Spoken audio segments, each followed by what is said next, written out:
আমারে কয় কি আমার জামাইয়ের দেওয়া টাকা পয়সা গয়নাগাটি নিয়ে তার কাছে আমি যাই। হ্যাঁ, আমার জামাইয়ের টাকা পয়সা গয়নাগাটি নিয়ে আমি তারে দেবো কেন? নিয়ে যাইতা, তুমি না থাকলে আমার টাকা পয়সা এই বাড়ি ঘর কোনো কিছুর মূল্য আছে? তোমার ছাড়া আমার এই টাকা পয়সাতে আমি কি করবো জান কও?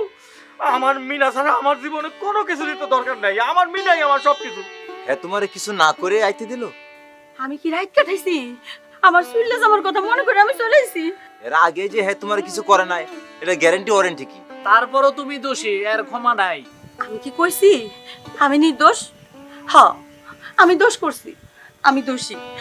তখন আমার আবেগ কাজ করছিল, বিবেক কাজ করে নাই। না, এত কিছু হবার পরও নাজিবের গলার ফাঁস তুমি আটকাইতে পারবা না। কি? তুমি আমার জন্য গলায় ফাঁস দিবা? আল্লাহ গো, আমি এত বড় ভাগ্যবতী, আমারে তুমি ক্ষমা করে দাও। তোমার তো আমি ক্ষমা করে দিছি, তুমি